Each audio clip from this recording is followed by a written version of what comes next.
Vítám vás tady u nás v areálu Muzea železné opony. V současné době se nacházíme v budově, která je ve stavu, v jakém je.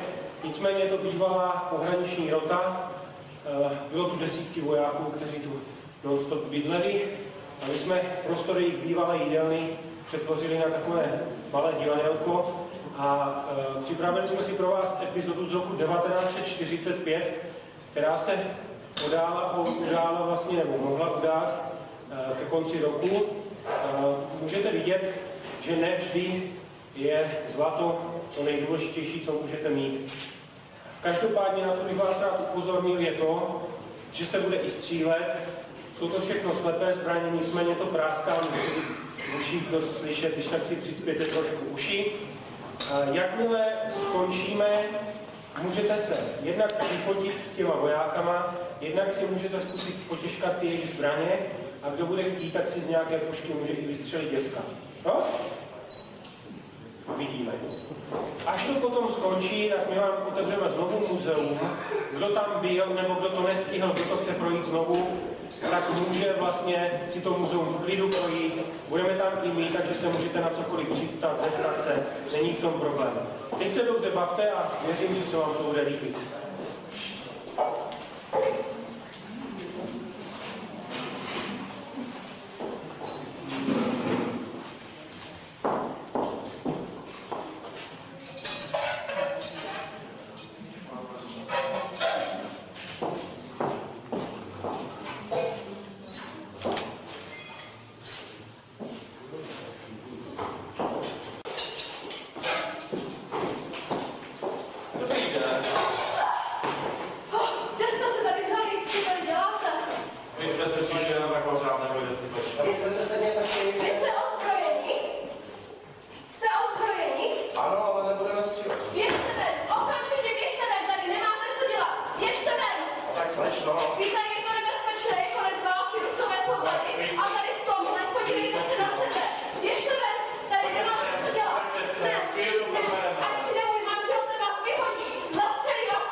No, pro vás by se něco našlo. Já si myslím, dej si ještě panáčka, dej si.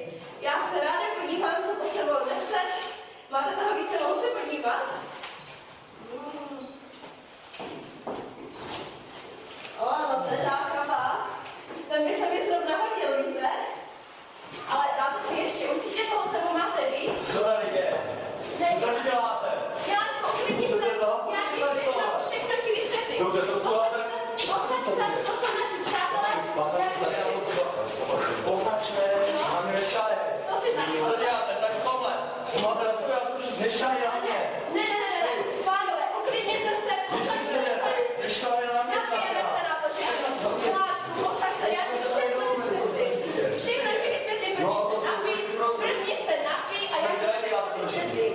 To jsou naši kamarádi a přišli tady jenom na jednu noc. No pánové, napijeme se na to šťastné shledání. Konec války, dnes chodíte tady tohle, jste normální. My nemáme nic, že si tohle partizán na tady dál, vy vlezete tady tohle do baráku.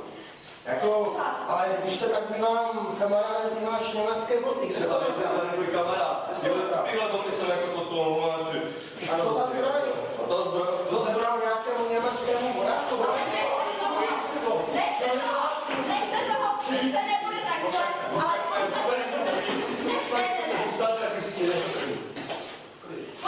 se, na to se napijeme, na takové šťastné shledání. Přece není důvod, proč bychom se tady hádali, že jo? Dobře, tak já tápnu bosu. To jsou německá armády. Ale konec války, tak jsem se zabral čas na domů, schovat se před Rusama. A co vy? Snažíme se dostat na západ. No, to teďka kády, protože před Rusama utíkala hodně lidí. A co je na to za to, že tady chcete přespat? Nebo je to zadarmo? No, Hanzičku, já si myslím, že oni něco mají v tom bytu. Co je dnes zadarmo? Nic. Takže já bych řekla, že si to u nás můžete všechno schovat. Pánové, tady je nejlepší skrýš, já vám doporučuji schovat si to tady. Ano, taky mám. A jaké mám záruky? Jaké máme záruky? To nemůžete věřit. Víte, co domluvíme se tam? Ale mému Hanzičkovi můžete věřit. Já za něj ručím, abyste věděli. Pánové, schovejte si to tady, já za to sama ručím. Tady se vám tomu vůbec nic nestane. A přesně, za rok se tady setkáme. Na Silvestra, na konci roku se tady všichni 4 setkáme a doufám, že to tady bude. Že mě nepodvedete, že mě nepodrazíte, ukážu vám, kde to je, abyste mě věřili. A co když nás udáš ty? Já vás Ale Hanziček vás neudá, to on by nikdy neudělal. Všechno si to tady schovejte. Omluvíme se? Dobře. Dobře, tak vám ukážu, kde to je.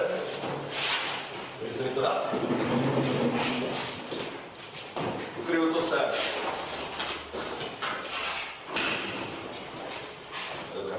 Víte, jak to je? No, posaďte se, udělejte si pohodlí, dejte si jídlo, napijte se. Pánové, máte hlas? Určitě vám vyhládat, musíte mi povyprávět. Jste se uvedli na frontě. Akurát Áda už to má za sebou. Zatíčko postavit se měla. Mama samozřejmě.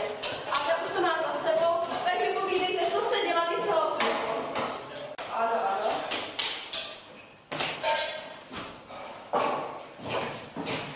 Nemáte ještě další flašku? Ale něco by se tady našlo. Pozor, jdou! No. Rusové, Rusové! Co ve? Víte, skojte. A co vy tady dělali Rusové, když je brzo? To ale taky se vrát. A to je pro mě, ale já jsem nikde nespívala. Daj si to do ruky a vrať se. Jdi mi náhodou. Tak ale tiše.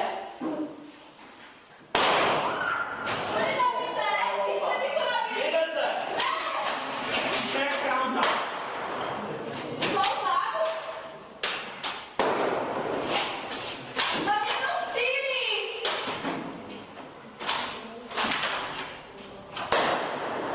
Utíkej za to! Vy taky, veďte se do dálku.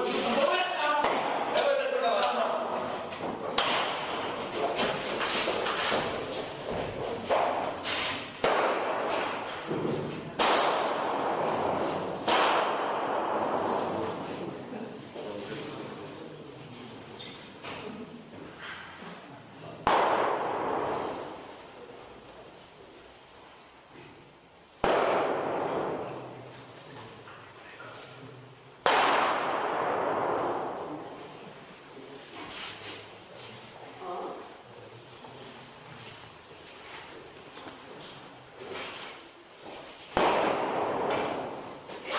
Pojď, promítne to tady. Tak se tady dneska bude. To jsme zvedali sám. Dobrá, to tady nic není. Dobré?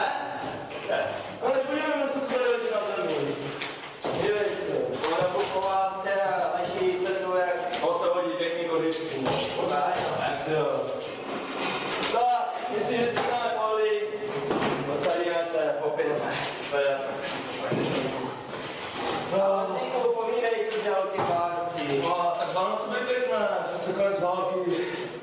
Hej, nejsme na to spět, no, teda dobře, ale jaké Vánoce si hrát takové máš, ty si znáš. A chtěl jsi nám povykládat, co jsi dělal v tom květnu. Jo, to bys mi neřekl, co se mi stalo. Historky, teď někdo věří. Ale tak počkej, nemluví, no, já se nejdřív napiju a se to vezme. Tak jo, na zdraví. A když mě nevěřil, normálně. Ty říkáš, že nic nevěří. Nechto, zavřu se na mé 6 Němců. 6 SSáků, zvířat, a jako nahoru se napínají. Počkej, Prostě později záleží, jak jsi vyslat. Ne, já mě byly jako kočičky, ty byly jak hodní z Ty ničeho. jsi kočička. No, počkej, potom tam rostla kočička, taková pěkná holka, víte, jak já jsem na holky, tak mladá holka, pěkná, velice pěkná. Takže víte, co ona udělala? No, prostě mě zabavila a jen si zdraží. Prostě jim pomohla. Mě nevykládej. Kdybyste nezvali ženská. Spíš, když jsme neznali tebe s těma tvýma Tak, to je to. Lucí. Radši se napít. No, Hanzíčku, já jsem si přišla po té věci. Co tady děláte, ona? Vrtejte to! Sobě. No, Hanzíčku, to se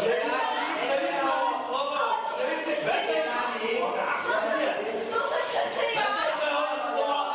A ty si nemiluješ? Lidi se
mohl vystřelit každý.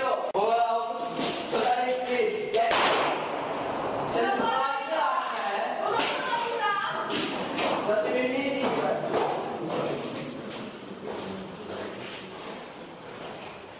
Přátelé, jak vidíte, není zlato jako zlato, mrtví vstávají a poučení z toho plyne, že nikdy není bohatství nad život samotný. Děkujeme